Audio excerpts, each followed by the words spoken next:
ನಮಸ್ತೆ. ನಾ ಭಾಸ್ಕರ್ ಶೆಟ್ಟಿ, ಪ್ರಾರ್ಥನಾ ನ್ಯೂಸ್ಗೆ ಸ್ವಾಗತ. ಇವತ್ತು ಉಡುಪಿ ಜಿಲ್ಲೆಯ ಕುಂದಾಪುರ ತಾಲೂಕಿನ ಬೈಂದೂರು ಕ್ಷೇತ್ರ ವ್ಯಾಪ್ತಿಯ ಮೇಕೋಡು ಹಿರಿಯ ಪ್ರಾಥಮಿಕ ಶಾಲೆಯ ಈ ಒಂದು ಅಂಗಳದಲ್ಲಿದ್ದೇವೆ. ಸುಮಾರು 6 ಎಕರೆ ವಿಸ್ತೀರ್ಣ ಇರುವಂಥ ಜಾಗ. ಆದರೆ ಇಲ್ಲಿ 2 ಎಕರೆಯಾಗಿ ನಾಪತ್ತೆಯಾಗಿ ಇನ್ನೊಂದು 4 ಎಕರೆಯಲ್ಲಿ ಶಾಲೆಯು ಉಳ್ಕೊಂಡಿದೆ. ವಿಪರ್ಯಾಸ ಅಂತ ಹೇಳಿದ್ರೆ ಶಾಲೆಯಲ್ಲಿ ಮಕ್ಕಳ ಸಂಖ್ಯೆ ಗಣನೀಯವಾಗಿ ಕುಸಿದಿದೆ. ಕುಸಿಲಿಕ್ಕೆ ಕಾರಣ ಯಾರು? ಇಲ್ಲಿನ ಶಿಕ್ಷಕರಲ್ಲ, ಮತ್ಯಾರು ಅಂತ ಹೇಳಿದ್ರೆ ಅಕ್ಕಪಕ್ಕದ ಶಾಲೆಯವರು ಇರ್ಬೋದು, ಅಥವಾ ಅದಕ್ಕೆ ನಂಬಿದಂಥ ಪೋಷಕರಿರ್ಬೋದು. ಹೀಗೆಲ್ಲ ಆಗಿದೆ. ಹಾಗಾಗಿ ಈ ಶಾಲೆ, ಕನ್ನಡ ಶಾಲೆ ಉಳಿಬೇಕು, ಬೆಳಿಬೇಕು ಅನ್ನುವ ಒಂದು ಇಚ್ಛೆಯಿಂದ ಮನದಟ್ಟಾಗಿದ್ದ ಕೆಲವೊಂದು ಪೋಷಕರ ಒತ್ತಾಯದ ಮೇರೆಗೆ ಈ ಶಾಲೆಯನ್ನು ಉಳಿಸುವ ನಿಟ್ಟಿನಲ್ಲಿ ನಾವು ಇಲ್ಲಿಗೆ ಬಂದಿದ್ದೇವೆ. ನೋಡುವ ಇಷ್ಟು ವಿಷಯನ, ಮತ್ತಿಷ್ಟು ವಿಷಯಗಳನ್ನು ಶಾಲಾ ಶಿಕ್ಷಕರಲ್ಲಿ ಕೇಳಿ ತಿಳ್ಕೊಳ್ಳುವ. ನಮಸ್ತೆ.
Music Studio.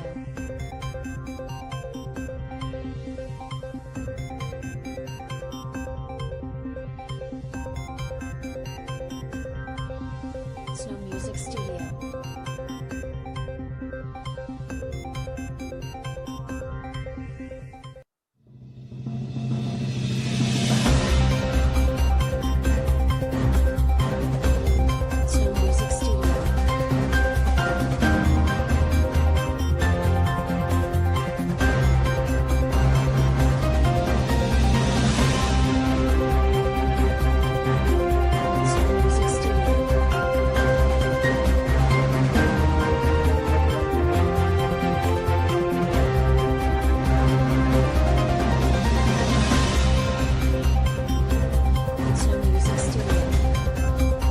ನಮಸ್ಕಾರ.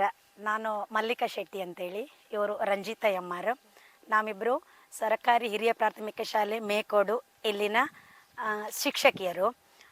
ಕಳೆದ 4 ವರ್ಷದ ಹಿಂದೆ ನಾವು ಈ ಮೇಕೋಡು ಶಾಲೆಗೆ ಬಂದಿದ್ದೇವೆ. ಸರ್ಕಾರಿ ವರ್ಗಾವಣೆಯನ್ನು ಪಡೆದು ಬರುವಾಗ ಮಾಮೂಲಿಯ ವರ್ಗಾವಣೆಯನ್ನು ತಿಳಿದುಕೊಂಡು ಮಾಮೂಲಿ ಸರ್ಕಾರಿ ಶಾಲೆ ಆಗಿರಬಹುದು ಎನ್ನುವ ಉದ್ದೇಶದಿಂದ ಬಂದಿದ್ದೇವೆ. ಆದರೆ ಬಂದು ನೋಡಿದ ಮೇಲೆ ನಾವು ಅಂದುಕೊಂಡಿದ್ದು ಒಂದು, ಇಲ್ಲಿಯ ಪರಿಸ್ಥಿತಿಯೇ ಇನ್ನೊಂದು ರೀತಿಯಾಗಿ ಇದ್ದಿತ್ತು. ಅಂದರೆ ವ್ಯವಸ್ಥೆ ನೋಡುವ ಹಾಗೆ ಈ ಶಾಲೆ ಸುಮಾರು 6 ಎಕರೆ ಪ್ರದೇಶವನ್ನು ಹೊಂದಿದ್ದು ವ್ಯವಸ್ಥಿತವಾದ ಕಟ್ಟಡಗಳು ಬಿಟ್ಟರೆ ಬೇರೆ ಯಾವುದೇ ರೀತಿಯ ಮೂಲಭೂತ ಸೌಕರ್ಯಗಳು, ಉದಾಹರಣೆಗೆ ಶೌಚಾಲಯ ಇರಬಹುದು ಅಥವಾ ಶಿಕ್ಷಕರಿಗೆ ಅಥವಾ ವಿದ್ಯಾರ್ಥಿಗಳಿಗೆ ಶಾಲಾ ಒಳಗಡೆ ಇರಬಹುದಾದ ಬೆಂಚು, ಡೆಸ್ಕು, ಟೇಬಲು, ಚೇರು, ಈ ರೀತಿಯ ಯಾವುದೇ ಒಂದು ವ್ಯವಸ್ಥೆಗಳು ಇಲ್ಲಿ ಇಲ್ಲದಿರುವುದು ಕಂಡುಬಂತು.